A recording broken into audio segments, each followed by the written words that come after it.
భారత యుద్ధ విమానాలకు మరో అస్త్రం జతపడింది. ఇజ్రాయెల్ నుంచి కొనుగోలు చేసిన లాంగ్ రేంజ్ సూపర్సానిక్ ర్యాంపేజ్ క్షిపణులను వాయుసేన నౌకాదళాలకు అందజేశారు. వీటిని ఆకాశం నుంచి నేలపైకి ప్రయోగిస్తారు. ఇవి 250 కిలోమీటర్ల దూరంలో ఉన్న లక్ష్యాలను ధ్వంసం చేస్తాయి. ఇటీవలి ఇరాన్పై జరిగిన దాడిలో ఇజ్రాయెల్ వీటిని ప్రయోగించినట్టు సమాచారం. వాయుసేనలోని Su-30 MKI MiG-29 యుద్ధ విమానాలకు, జాగ్వార్ ఫైటర్ జెట్లకు ఈ క్షిపణులను అమర్చుతారు.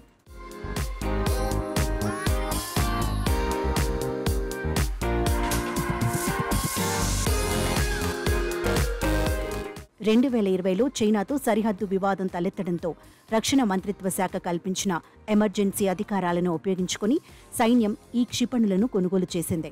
2019లో బాలాకోట్ దాడుల్లో ఉపయోగించిన స్పైస్ 2000 క్షిపణుల కన్నా ర్యాంపేజ్లో ఎక్కువ దూరంలో ఉన్న లక్ష్యాలను ఛేదిస్తాయి.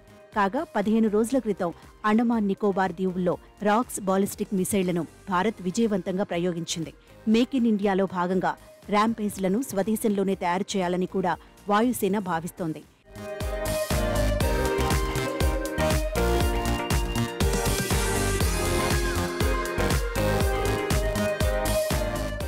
ఈ ర్యాంపేజ్ క్షిపణులు సుదూర లక్ష్యాలను ఛేదించడానికి ఉపయోగిస్తారు. దీనిని Israel aerospace industries, Israel military industries systems అభివృద్ధి చేశాయి. కమ్యూనికేషన్ కమాండ్ సెంటర్లు, వైమానిక దళ స్థావరాలు, నిర్వహణ కేంద్రాలు, మౌలిక సదుపాయాలు వంటి రక్షిత లక్ష్యాలను నాశనం చేయగలగడం ఈ ర్యాంపేజ్ క్షిపణుల ముఖ్య లక్ష్యం. ఇది సూపర్సోనిక్ వేగంతో ప్రయాణిస్తుంది. 190 మైళ్ల పరిధి విస్తరణతో 150 కిలోల పేలుడు పదార్థాలను మోసుకెళ్లగలదు. పగలు లేదా రాత్రి ఎలాంటి వాతావరణ పరిస్థితుల్లోనైనా పనిచేయగలదు. ఇలాంటి అధునాతన క్షిపణులను రక్షణ కోసం భారత్ తన అంబుల పొదిలో చేర్చుకోవడంతో శత్రుదేశాలకు కంటి మీద కొనుకు లేకుండా చేస్తుందనడంలో సందేహం లేదు.